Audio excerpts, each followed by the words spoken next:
Okay, welcome. I will take attendance right away here.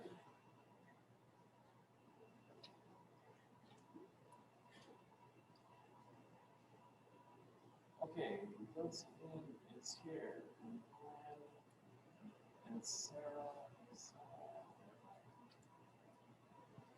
and Troy, and Trent, and Robin,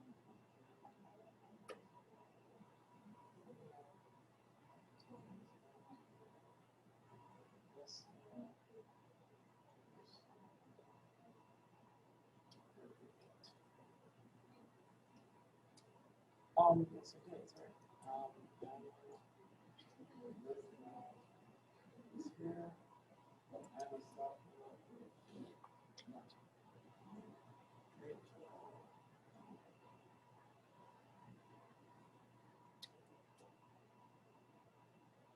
Okay, we move right in the assignment. Assignment 3 that I see several of you have been working on. I've checked with a few of you. Try to get that done soon. The official deadline is today and tomorrow. I won't be exact, but we don't really come in too much after tomorrow. Okay.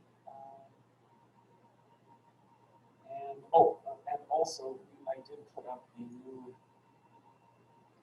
reading for next week. Remember our current epidemiology.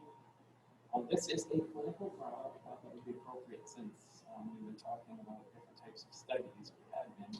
And it's just a clinical trial looking at an important clinical issue, effective continuous glucose monitoring on glycemic control in adolescents and young adults with type 1 diabetes, randomized clinical trial.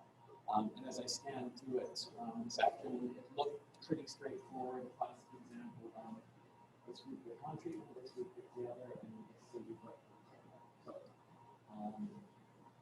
that's, you'll all want to read it, and I'll qualify for you for a little bit more explanation. So that's for next week. Okay, so I want to get started right away. Part of the syllabus is a little bit behind, so I want to keep moving here. So we ended that class last week talking about looking at chronic diseases, particularly multiple chronic diseases, and the relatively small number of people with all these multiple chronic diseases and the huge impact that they're having on the healthcare system. Okay. This is looking at age-adjusted death rates for selected causes of death from the years 1950 to 2014, so over a 64-year period. This is showing what Americans are dying from in terms of the rates, not the actual numbers, but the rates. And some of you may have it in front of you, some of those of you are closer to see the screen. As you look at that table, what catches your attention?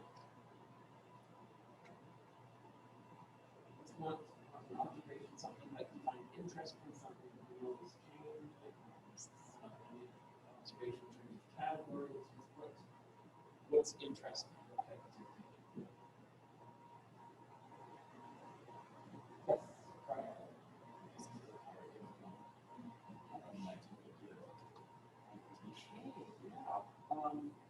So this is again the age-adjusted death rate. Do you know what age-adjusted means? It means, of course, this is just meaning that our society is getting older, but they're taking this population as though it's the same distribution.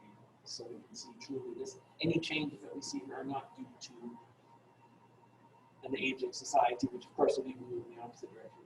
There's more people and more disease. So these rates actually would be lower if it weren't for the fact that they're age adjusted. So Brian's noticing disease of the heart. Let's see here.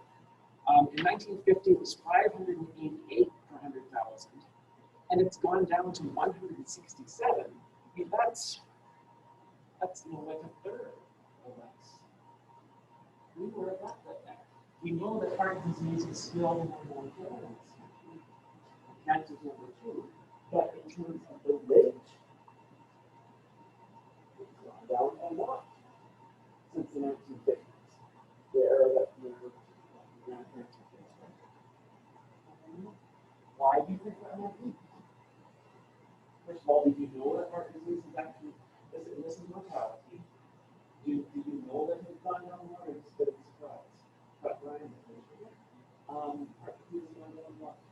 some of the reasons why it's not that. Speculate.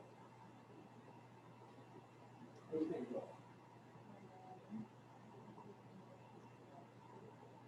Maybe more physical activity, although we also know that there's, at the same time, there's a lot more obesity than there was in the 1950s. What do you think, Richard? Why might heart disease death rate go down pretty dramatically? Medications, possibly. You know, specifically some categories of medications that probably weren't around in the 1950s that are now. Anyway. Possibly. They certainly had some blood thinners or back then, but some of the ones that they did possibly, and the whole category of anti-cholesterol medication. That's definitely a deal. So it may not even, I don't think it was even 60 years ago. Okay. So that was an observation for Brian. Heart disease death rates have gone down substantially in over that 600 period. Anyone else? Another thing that captures your attention? Something that changed, something that's surprising.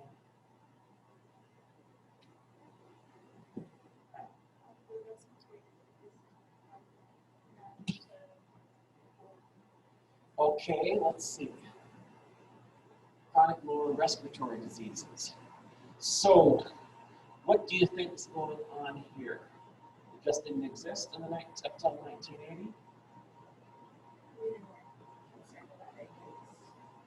Yeah, they probably weren't reporting it. It's not as though none was there. But if we look even since 1980, that has gone up. Although it's down from the peak. So when they first reported it in 1980, it was 28, went up to 44, and now it's come back down a little bit. Chronic lower respiratory diseases, what kind of, and sort of common language, what might we be talking about? Possibly. I think even things like emphysema, COPD. Okay, so respiratory disease. Anything else? How about the term content?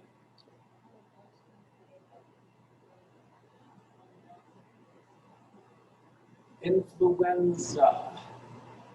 Let's see.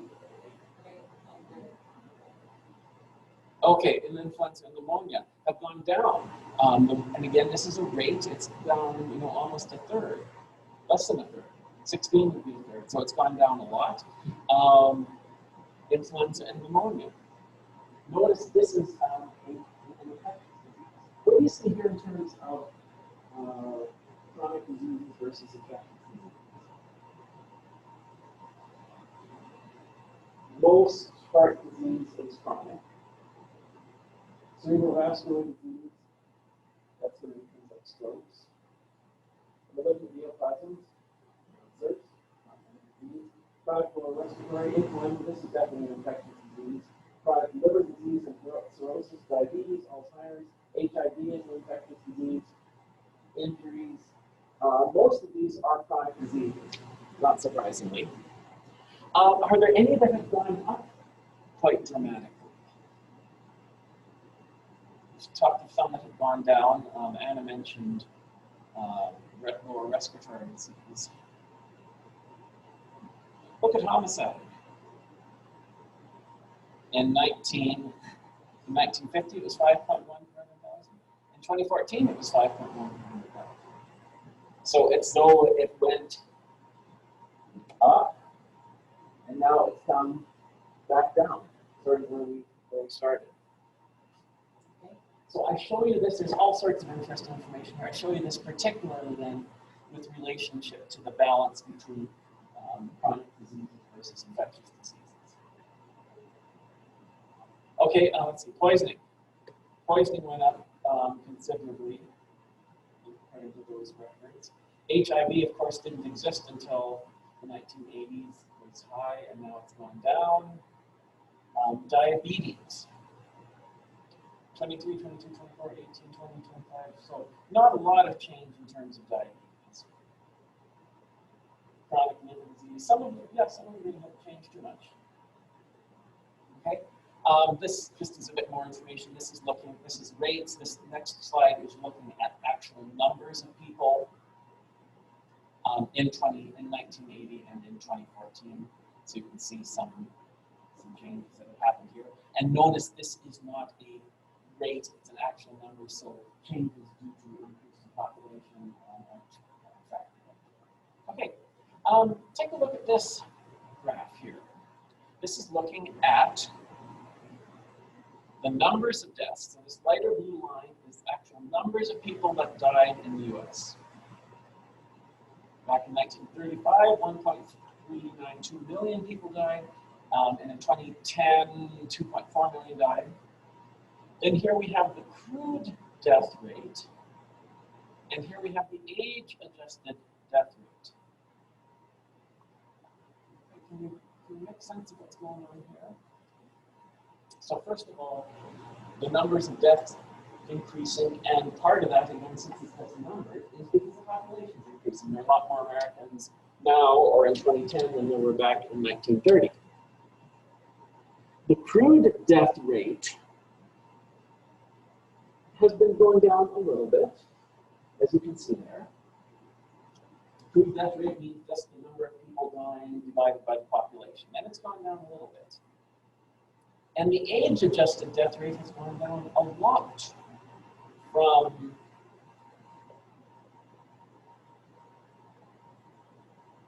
$1,860 down to $746. Why has the age-adjusted death rate gone down way more than the crude did?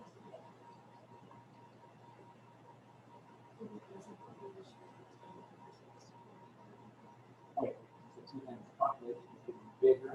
That is true, but rates account for it. And you also said that there is more young people, and there are maybe more young people, but on a percentage basis, overall, is America getting younger or older?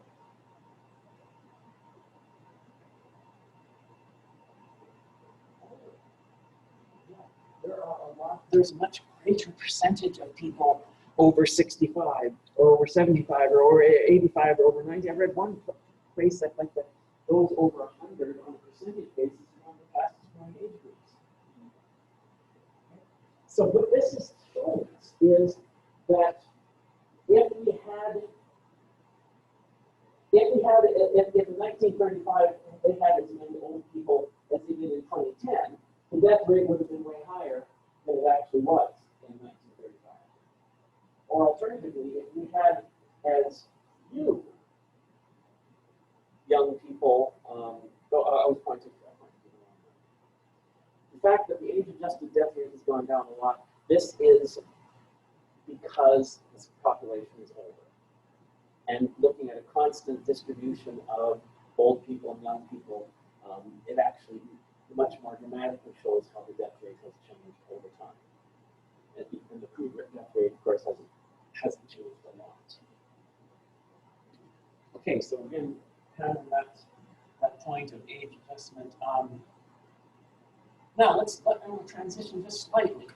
So this is the previous slide here, looking at causes of death.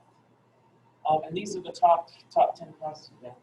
Which of these would you say are most susceptible to prevention that we could get at in terms of public health perspective and saying, okay, we want to lower this death rate, and if the public health measures give it a quick, and we might be able to change it.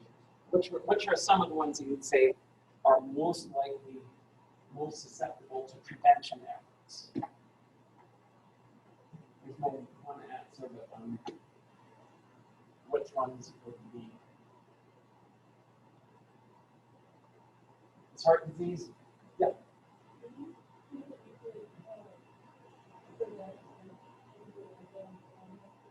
Okay, how could we go about that? Okay. Flu shots, wearing masks, washing your hands, whatever. So yeah, it's an infectious disease, but through public health messaging of changing behaviors, of course, definitely. Others. What do you think, Frank? Which one, if you're a public health person, which one of these would you say, I think we can come up with a plan to reduce it? I'd say And we've seen from the previous slide that heart disease rates have come way down.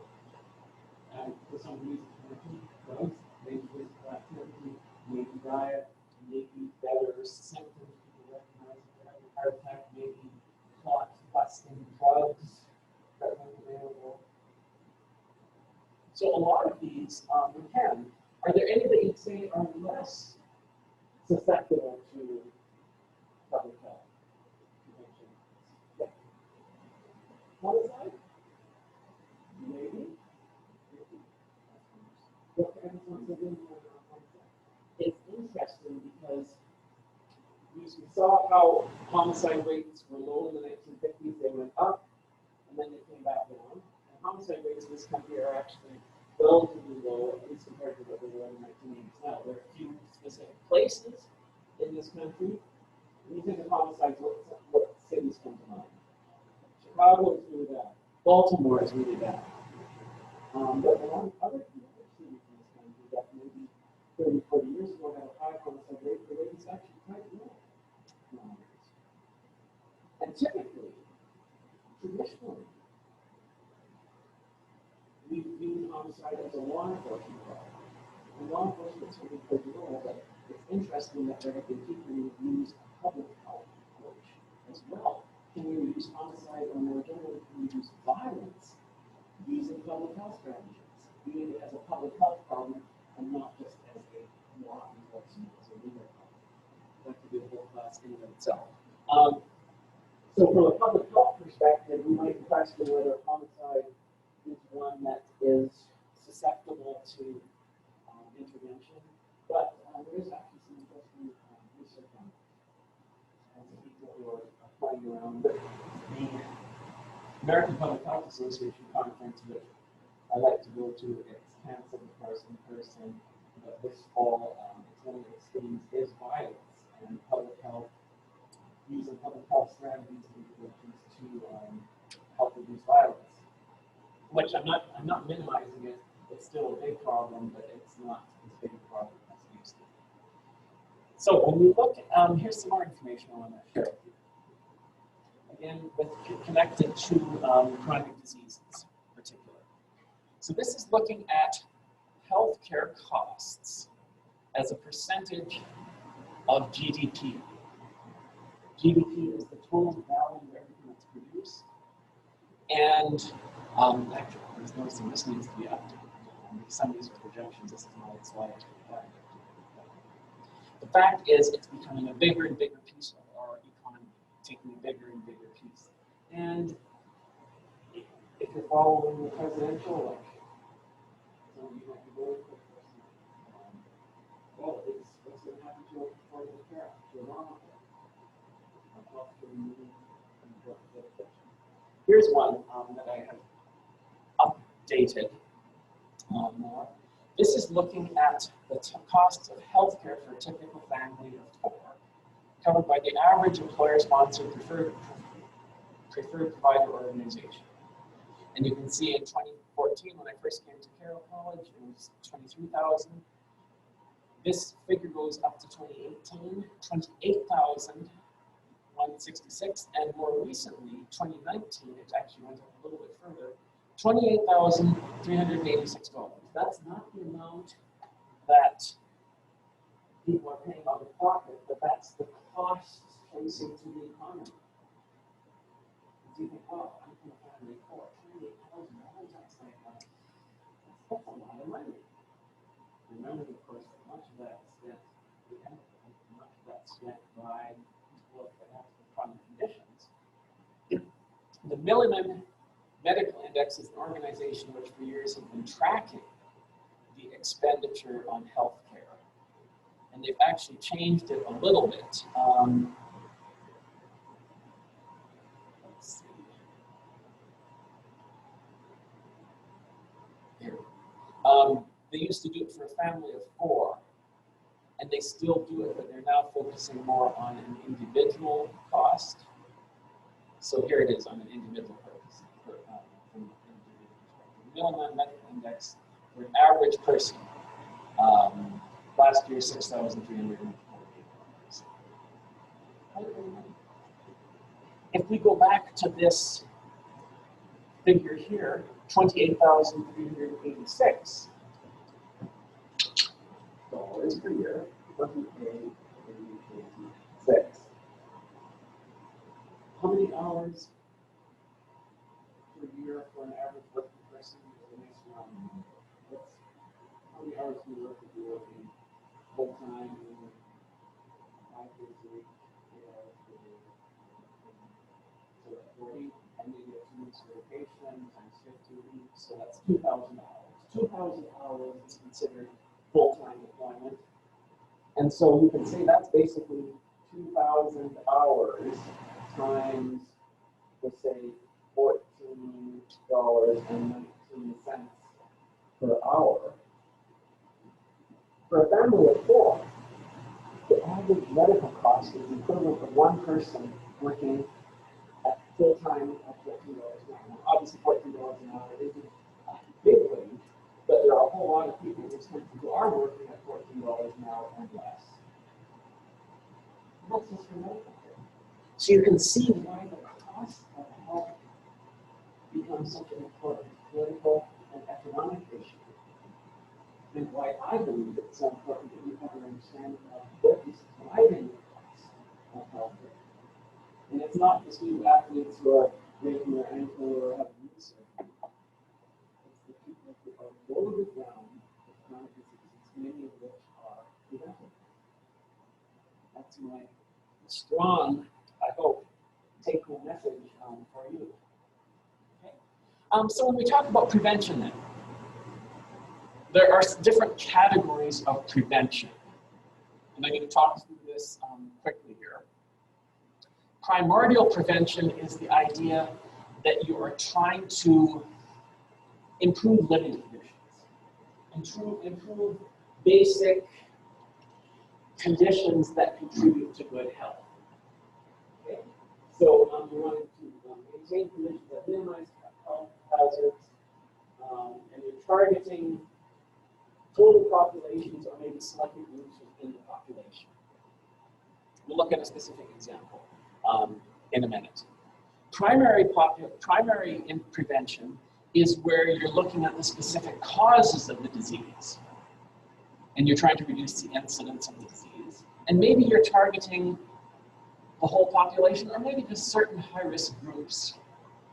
Secondary population is where you're reducing the prevalence of the disease by shortening its duration. So people who have the disease, you're trying to treat them early and diagnose them early, and so forth. Let's look at a specific example. This will make more sense. So this is looking at cardiovascular disease. How can we prevent cardiovascular disease? Primordial prevention is focusing then on the things that make us and keep us healthy. Focusing on physical activity and healthy eating and keeping your weight down and psychosocial factors, maybe stress reduction. And being aware maybe of a family predisposition or genetic disposition. So we're trying to keep people from getting heart disease through general healthy measures. Primary prevention then is focusing on, okay, we know that high blood pressure and smoking and diabetes and too much fat in our blood, saturated fats, lipids, but those are specific factors that influence heart disease. And we might prescribe an antidiuretic, blood pressure medication, or we might prescribe lipid lowering drugs. Okay? So people who we're focusing specifically on more direct risk factors. And then lastly, secondary prevention is, okay, maybe a person has heart disease. But we don't want them to have another heart attack.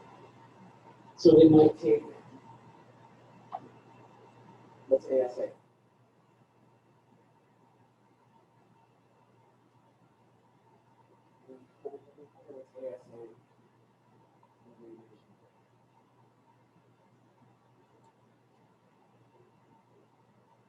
Yes. Yes. That's good.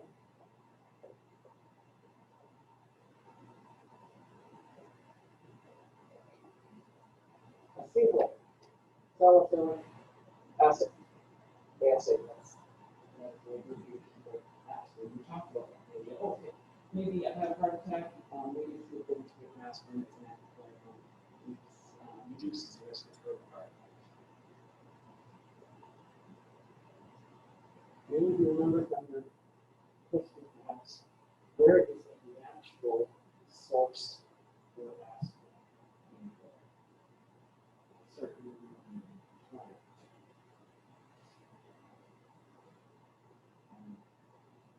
Native peoples or people chew on the bark of this plant. What plant do you know that?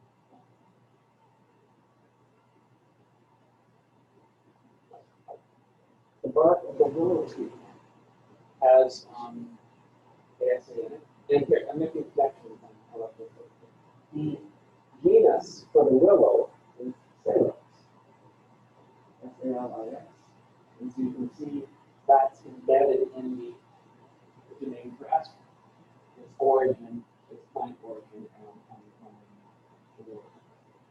I like to see things like that. I think it's easy to remember. Okay, so those are some examples of primordial, primary, and secondary prevention with relation to cardiovascular disease. So the question can become then, should we focus on individuals or should we focus on communities? Many of you I know are interested in clinical medicine, and your goal, your career will be seeing patients in the clinic, and you'll be counseling them, you'll be working with them, you'll be diagnosing. Some of you, however, are interested in public health. And so if we're interested in preventing coronary heart disease, we can focus on communities and saying, okay, how can we improve cardiovascular health? What could we do? What could Lewis and Clark County potentially do if they said, okay, we've got a big problem of coronary heart disease in Lewis and Clark County, particularly in men aged 55 to 64 years old. What could we do at the county level to improve the cardiovascular health of men in Lewis and Clark County? What might be some, actually, think about it. Talk to your friend, your neighbor, for 3 minutes. You're working for Lewis and Clark County and you're wanting to improve cardiovascular health for men aged 55 to 64. What might be some approaches to do at a population level? So think about it for a couple minutes and then I'll share our ideas.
Okay, so this is just a quick brainstorm. What are some of the things that you guys talked about?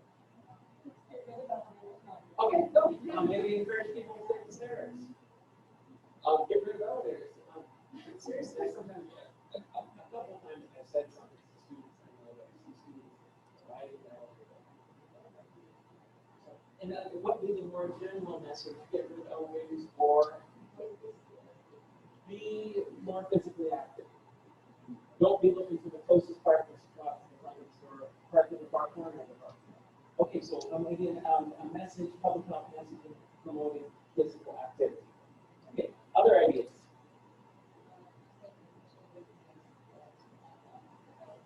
Okay, so in addition to that, sidewalks. You go to the west end of town, some places, there's a sidewalk in one house, and then the next house is no sidewalk. It's sort of sporadic sidewalks. So making it more easy to be physically active. That's going to be almost easier to do in town than in the valley, or maybe in the valley, it's making sure that there's a shoulder along the road so you can ride your bike, more above road or frontage road,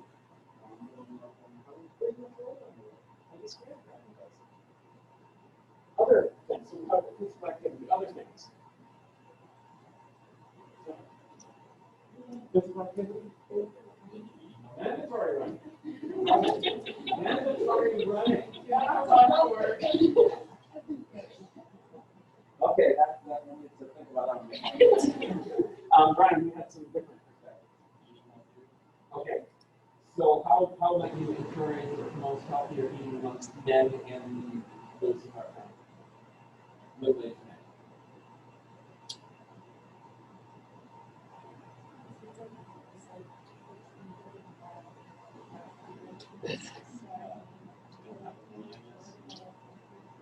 Okay, maybe not like.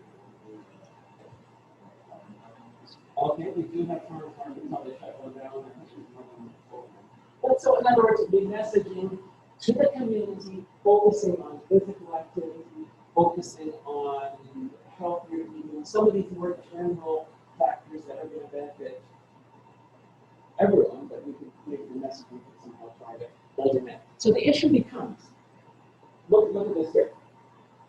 So this is looking at levels of cholesterol. And cholesterol, blood cholesterol, I'll use the pointer over here. So blood cholesterol is correlated with coronary heart disease deaths. And so you can see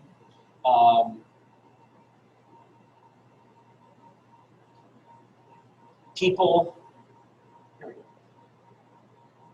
So we have different levels of serum cholesterol. You can see here on the x-axis. And you can see the levels at which there are the highest number of deaths. And so between 220 and between 250, there are 12,000 coronary heart disease deaths per year.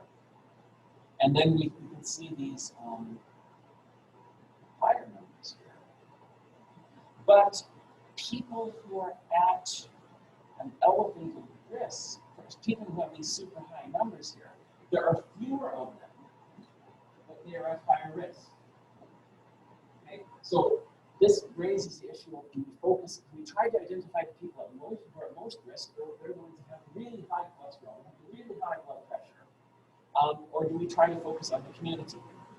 I'm going to skip over this one. And let's look at this one here. So here we have some histograms, some scans, or some plots here. And so the first population here, that's labeled A, they have a low level of hypercholesterolemia. Hypercholesterolemia simply means high cholesterol. If the population mean is 4.01, and you can see that's going to be somewhere right about there. 4.01. The prevalence of hypercholesterolemia, defined as 5 millimoles per liter, is 6%. If the population mean is high, look at the high population here, 6.2. So here's the high population, it's very much. The mean is 6.2. At that level, 93% of the population has hypercholesterolemia as defined as 5.0 or greater, and 39 is 6.0. 39 is higher than 6.5. So this gets at the idea, is it possible to shift the curve? Not to flatten the curve, but to shift the curve. If we were to take this population that has a high level of cholesterol, and we were able to move it over a little bit. That can have a big effect on the percentages of people who are then at these elevated levels. And you can see, well, that the population went only from 6.2 down to 4. Is that a lot? Well, it might be, but numerically, it's only less than a third. And we could almost wipe out high cholesterol if we can shift the population. And so that's what the impetus is there for population measures. And there's one that I wanted to focus on a little bit. In the UK, salt. Salt is associated with heart disease, and they had a salt reduction program where the goal was to reduce salt in the diet. I just want to point out a few things here. So the target is 6 grams per day. As a nation, we're consuming too much salt, 8 grams per day. That's a third higher than the recommendation of 6 grams per day. 6 grams is 1 teaspoon. Excess salt can lead to high blood pressure, triples the risk of heart disease and stroke. Salts in so many other foods. So they undertook in the UK a salt reduction program. They're pointing out where the salt is. Around 4/5 of the salt is in food we already consume. So they're focusing on things like processed meats and cheeses, which are a big source, but certainly not the only one. Salt reduction has been ongoing for more than a decade. Breakfast cereals now have 40% less salt than a decade ago.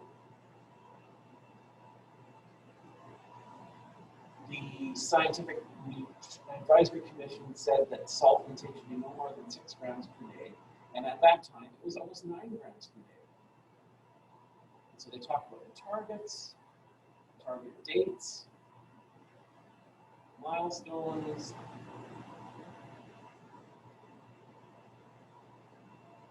and so forth. What does the progress report show?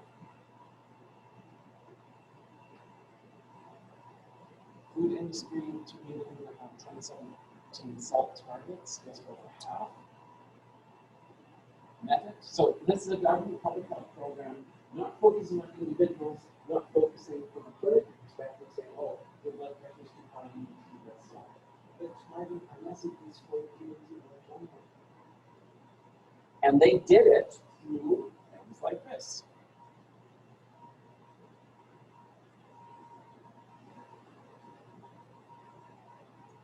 Are you full of it? Full of it? This pizza, full of it. Also, not full of it. Full of it. Full of it. What about this? Full of it. Sandwich, full of it. Not full of it. How do I know? I read the labels. Salt. Is your food full of it?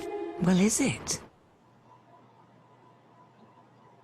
This pasta ready meal, full of it. My home cooked pasta, not full of it. Salt. Is your food full of it? Oh, get up. Okay, so this, add this raises in people's awareness. Having them look at labels.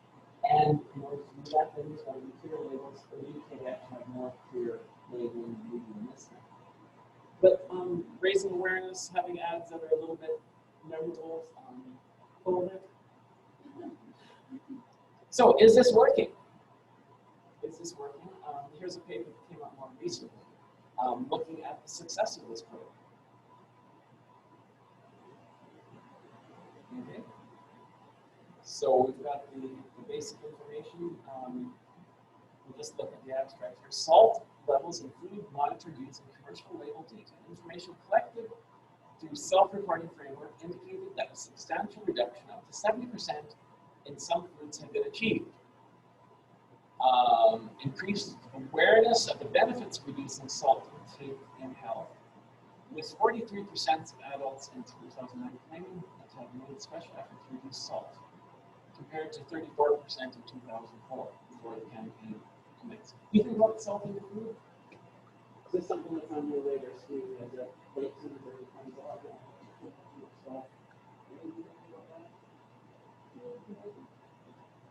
Any of your parents or grandparents, oh, got to be careful about salt, so you don't want to go. As you get older, you use a sticker and soap it's a natural progression of life and aging that blood pressure and control should do. That's just an honest opinion. Yeah. It's also interesting how in America we don't really have the production commercial for like salt. It's like a Hardee's commercial and then it's a medication commercial to help you lower your cholesterol. Yeah. We don't promote people to Yeah. You're right. You're right.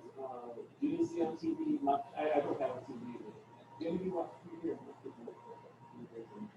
YouTube and Netflix and whatever other things. It works better when you've got good government programs. Who's going to pay for it? Who's going to pay for a food ad like this? Oh, eat less salt, eat less fat, be more active. Maybe for advertising. Yeah, but there's loads of money for drugs. Loads of money for drugs. So they concluded that the salt reduction program reduced the average salt intake and increased awareness. How did they do that? Reformulation of processed foods. 75 to 80% of our dietary salt is obtained from processed foods. Some of you are in nutrition class. We talk about processed foods, ultra processed foods. And you saw the one on the photo ad that when you make your own pasta sauce, whatever, you can control how much salt you put. So, reformulating of processed foods, working with the manufacturers to reduce salt. Front of package labeling. Maybe the label should be prominent on the front, not on the back in small print. Public awareness, like the ad that we just saw. Other food standards agency work. We talk about the traditional things. So basically, they're just looking at the effectiveness of this campaign. Some of the challenges. Concerns regarding the effect of salt reduction on the microbiological safety of foods. What might that be getting at? Processed meats, the salt is a big part of the reason that people are doing that. Or, as I made a week ago on Saturday, sauerkraut. Sauerkraut has a lot of salt in it, but that's what keeps it from going bad or anything. So there's some foods. Salt is an important, an integral part. So it mentions that, and so forth. So it's just, I'm just sort of raising the awareness of a public health campaign as opposed to the high-risk individual where the doctor, the clinician would be working directly. So advantages and disadvantages of a population strategy versus a high risk. Population strategy might be viewed as radical. Government should be telling me what to do. Maybe Brian's going to, we'll have an extra tax on all these fast food restaurants in North Carolina. Or telling the companies, mandating them that they have to use salt, they have to use scrap, whatever the case is. There's a little pushback. These people don't want to use salt. It might be viewed to be radical, whereas if I have just had a heart attack and I have high blood pressure and have high cholesterol, I'm going to be on the clinical level more receptive to making changes in my diet. But the population as a whole may not. And it goes on there looking at some others. Are you public health agents and public health planners? So I see one or two hands, yeah. We'll be talking a lot more about this when we take Kevin Carson's classes. Okay. I'm going to skip over this one. Oh, this here. I want to spend the last few minutes on this section this year. This is up in Canada, my home country. And there's a very interesting event that happened in the mid-1990s. The green here is cigarette prices.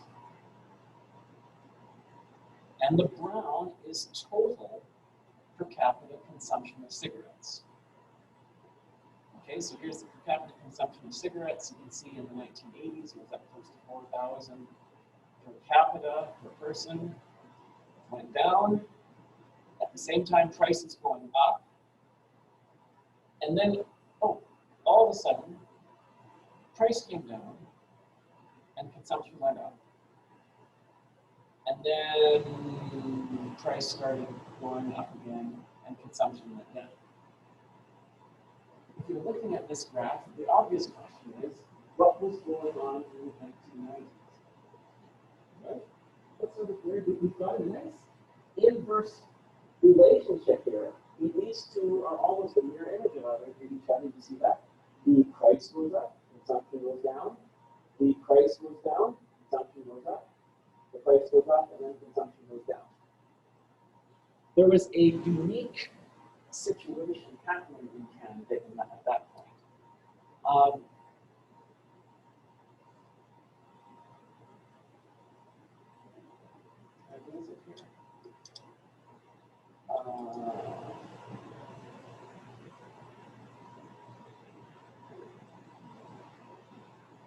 So here's Eastern Canada, here's New York, Maine, New Hampshire, Vermont, and here's the province of Ontario, and here's the province of Quebec. And you see if you zoom in here, the border between Ontario here and New York here is right along the middle of the St. Lawrence River. So there's a river separating Canada from the US. And in the mid-1990s, there was a lot of smuggling cigarettes here. Which direction do the cigarettes are going?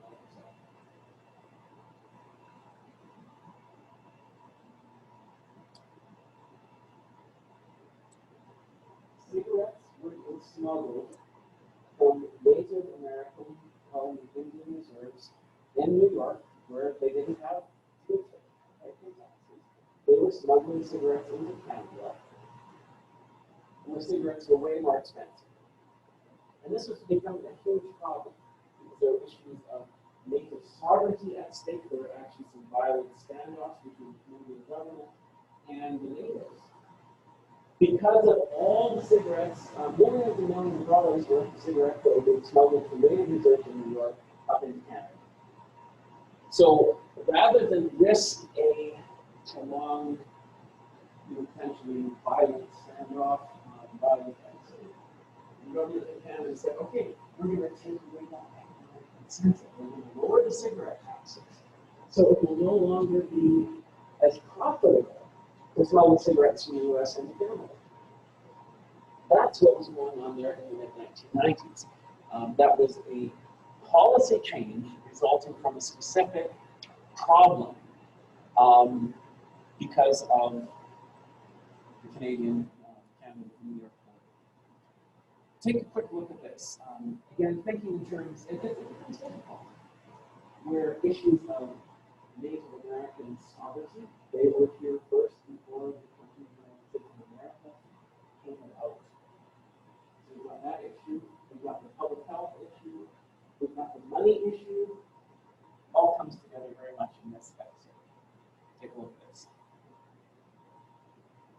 Tough talk is cheap, and Steve Daines knows how to be cheap to working Montanans. He helped open factories in China, while his company cut American jobs.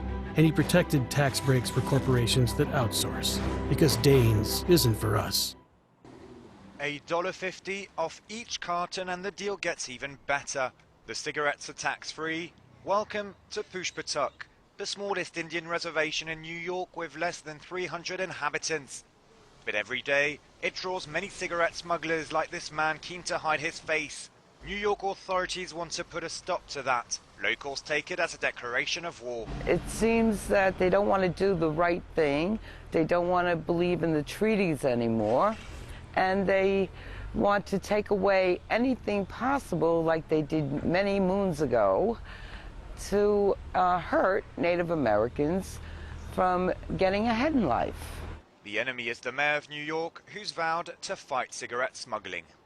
The cigarette sales for 2007 by the defendants we have sued today work out to about 960 packs a day for every person living on the reservation. That's 13 cigarettes a minute every day, 24 hours a day, for every man, woman, and child in the tribe.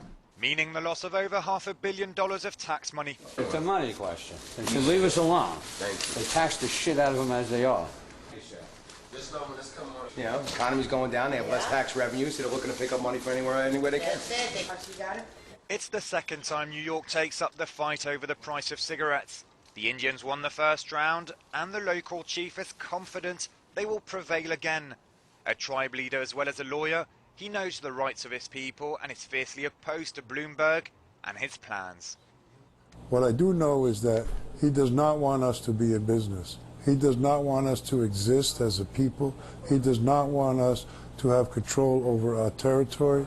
He does not want us to have our own home. He wants us to be dead. He wants to destroy us. The battle is on for this special identity and territory that have been recognised since the time of Dutch and English colonisation. Giving in to Bloomberg's demands is not an option. They're ready to take the matter to court and are well prepared. Meanwhile, it will be business as usual. Cigarette sales will go on. Okay, so public health. So do you understand the issue? They are a major tribe within New York, and they can sell cigarettes on the street. And so the small tribe is making millions of dollars, selling millions of dollars of cigarettes to people who are taking them off reserve to New York City. And at this point, Michael Bloomberg, the assistant president is saying, well, you shouldn't be able to do that. But they're saying it's all right. We have a treaty. And so again, public health is this sovereignty.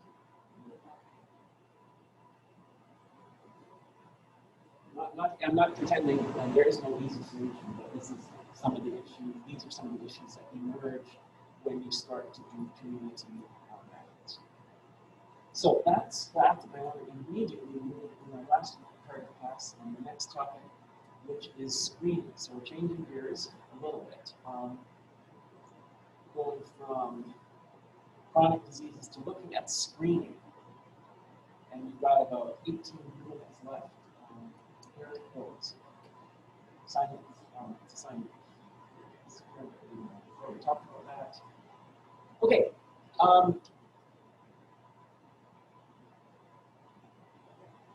Screening. Screening is looking for diseases in apparently healthy people who have no symptom of the disease. And that's the term, that's how we define it. So, I'll ask you from your familiarity and knowledge, do you have widespread screening programs for pancreatic cancer?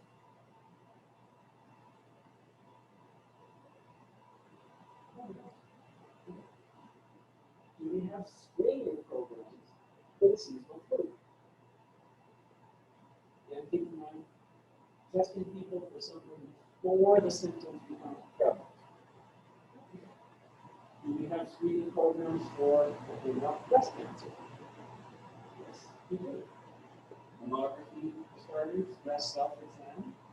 We're looking for the disease in apparently healthy people. Do you have screening programs for diabetes? Your blood sugar could be quite elevated if you not know it. So routine testing for blood sugar is done. Many routine doctor's office. Are people tested? Are people screening for AIDS? HIV/AIDS? On Helen Avenue a couple of years ago, there was a big sign you get tested for HIV because you could be HIV positive for several years and not know it. Okay, looking for the disease. How about aneurysms? Brain aneurysms. Are we screening for aneurysms? Okay. How about colon cancer?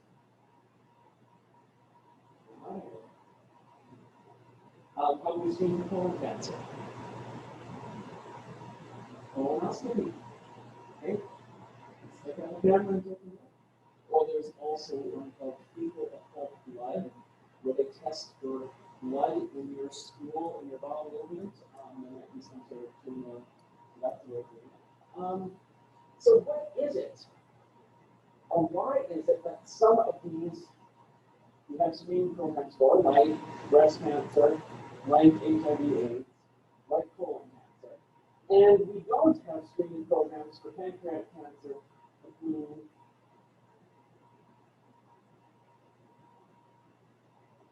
What is it about the disease that allows it to motivates us to have a screening program.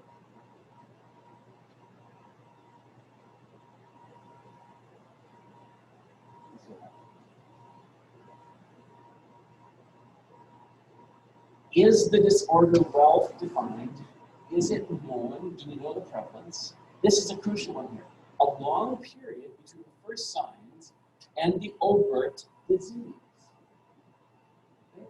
You can have breast cancer for years before there's actual symptoms. You can have diabetes or HIV for years before there's actual symptoms.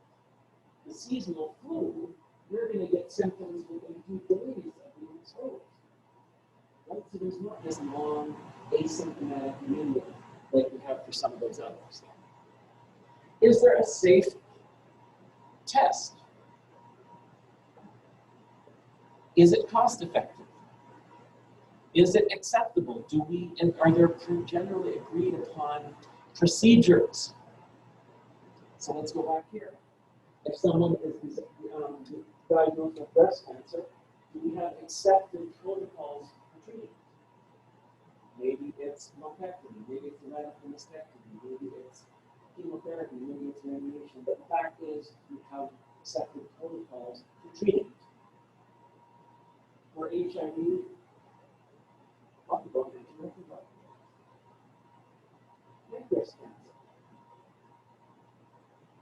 What do you do with people with pancreas cancer?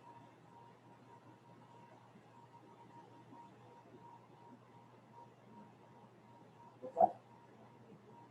Maybe remove part of the pancreas. Is it considered very successful? No. Most people with diagnosed with pancreatic cancer are dead within 2 years. Some, like Ruth Bader Ginsburg, lived for several years.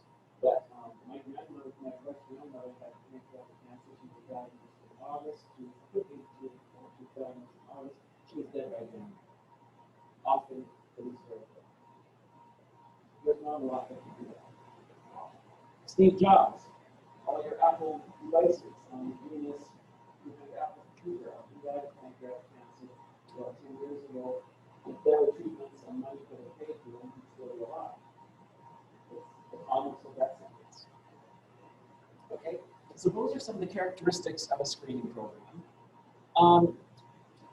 And there are 2 issues here, and we're going to talk about it in connection with COVID-19 tomorrow. We won't get into the current example. But in general sense, there's something called sensitivity, and there's the next one called specificity. So sensitivity is the probability of a positive test in people who have the condition. Okay. So this is an example from cervical spine fractures. Blue are the individuals who have the cervical spine fracture. Green are the individuals who don't have cervical spine fracture. Okay. So this test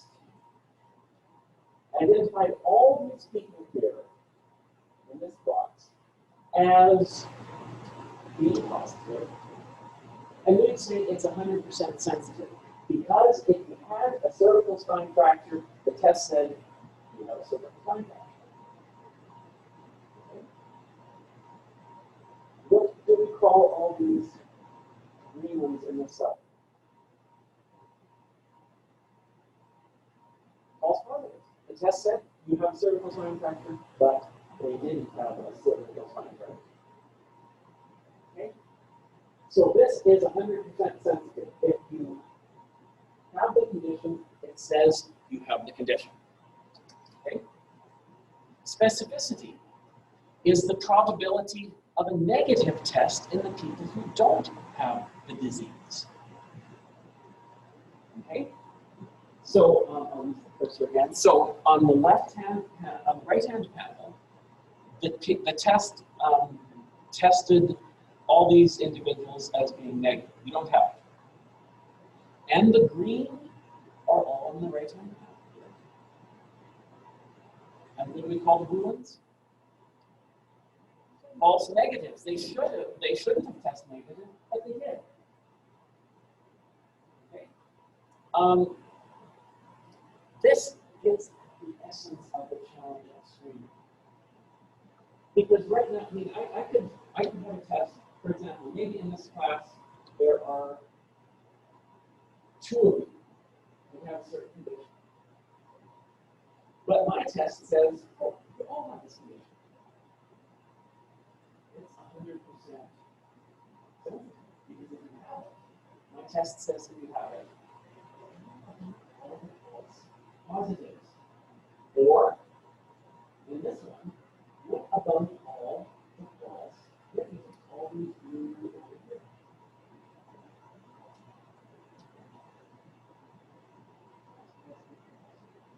I contacted, and I haven't heard back from email or but I was interested with the false positive and false negative rate on COVID-19 testing.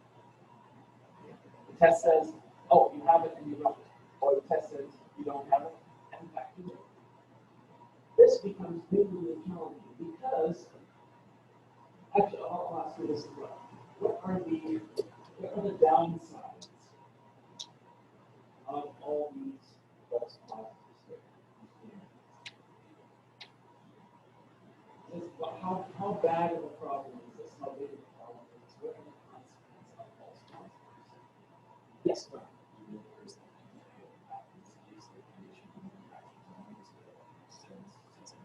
Okay, so there's a psychological impact. The doctor says, oh, your mammogram came back positive, your pathology test came back positive, you've got such and such a cancer, you've got such and such a condition, and your heart falls, and it's a yes, it's a false positive. So there's the psychology. But then what happens, and Brian's example, the test comes back positive, well, then there needs to be something, maybe, oh, your mammography, got something here we've got to take a look at. And then there's maybe got to be a needle biopsy, or maybe there's even a surgery. So there is a cost. Or COVID-19, what happens if you come back with a test and it says, oh, you tested positive, you can say, well, I feel fine. But what happens? No, you've got to go in isolation for 14 days or something like that. And you miss your job. You miss school. You're locked down because of a false test. There are consequences in terms of financial, in terms of psychological, even in terms of medical. You can have surgeries for cancers that they never actually have. What is going to happen? You can have a false positive test. What's the consequence of a false negative? Oh, I feel great. Whew. I don't have anything now. And in fact, there's something growing, getting worse, whatever in my system. Oh, but I feel great. And I'm not doing the treatment that I ever need. Yes, with 100% sensitive and 100% sensitive. It's always, how do we, it's always sort of a challenge between students. You get too many false positives. People will say, well, this test doesn't prove anything. Just like when I said all of you have the condition and only 2 of you do, it's 100% sensitive. But the one with work, under stress, dealing with all the false positives, people say, why bother? It just says that I have it when you don't. It's a real challenge. So a little bit more formally then. Validity of the screening test, you can see positive. We've got a 2x2 table again. If the disease status is present and the screening test is positive, that's in cell A, absent B, and so forth, so you can see how this works. And then they give some specific numbers down here. If I ask you questions about that, you'll go to your so sensitivity, specificity, positive predictive value, and you can see the different cells and how they work out. And that is going to work. In terms of cancer screening, what's more important, sensitivity or specificity? Think about that. What are the consequences of a test that's not 100% sensitive and not 100% specific? Well, either you're going to have some false positives, you're going to have false negatives. And in both cases, there is there's a downside. There are downsides. Okay? There's an organization called the U.S. Preventative Services Task Force. And they are experts in their field, and they review evidence and provide recommendation on screening. I want you to be familiar with that.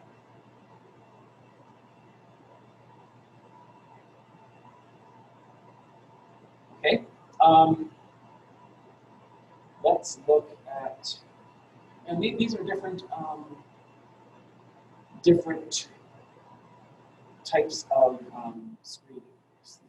Screening, and there's counseling. Let's scroll down. Let's look at hepatitis C virus infection in adolescents and adults. Screening, or actually, let's look for cognitive impairment. Cognitive impairment in older adults. Should we screen for cognitive impairment in older adults? Okay, this came out earlier this year.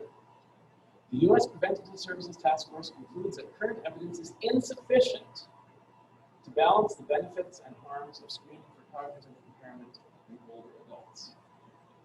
So it gives an eye. Let's look at the grades and then we'll look back at some examples. So if they did a grade of A, they're saying it's recommended, there is high certainty that the benefit is substantial and that clinicians should offer provide the service. If it's given a grade of B, it's recommended, there's high certainty that the benefit is moderate, or there's moderate certainty that the benefit is moderate to substantial. Grade of C recommends it selectively. Grade D means they recommend against this service. There's moderate or high certainty that the service has no benefit or that it harms outweigh the benefits. And lastly, incomplete evidence is insufficient. So we looked at cognitive screening, they gave a grade of I. Abdominal aortic aneurysm screening. So they've got several grades in there. Breast cancer medication to reduce risk. Pancreatic cancer screening. Grade D means they recommend against it. Hep B infection screening in pregnant women, we give a grade of A. HIV infection screening gives a grade of A. Elevated blood level in children and pregnant women, we give it an I. And so forth. So if you find yourself in a situation of a clinician, you may want to refer to this Preventive Services Task Force for screening. Intimate partner violence, elderliness, and abuse of vulnerable elements, screening for that. They've got some conflicting grades. Cervical cancer screening. Preventive Services Task Force recommends cervical cancer screening every 3 years with cervical cytology alone. Women 20 to 29. Women aged 30 to 65 recommends every 3 years. Every 5 years with high risk testing, and every 5 years with PAP testing in combination with cytology. So that's a grade A. Women they recommend, women younger than 21, they give it a grade of D. Women who've had a hysterectomy, they give it a grade of D. Women older than 65, they give it a grade of D. So you can see how it works. And they have multiple grades, maybe some age groups or some populations they recommend 4, sometimes 8. So that's a group that reviews various screenings. And I think we're going to stop there. You guys and the girls are both going to get it. We're going to talk about PSA screening, prostate screening for men, and then we're also going to talk about breast cancer screening and look at it in more detail. So the assignment, if you haven't done it, do it soon, as in hopefully no later than tomorrow. I'll be at my regular office hour is from 1 to 2 if that works. If you want to come by tomorrow afternoon, got some questions, a couple of you left come by. Feel free to work together, share what you know, and I'll see you all on Wednesday.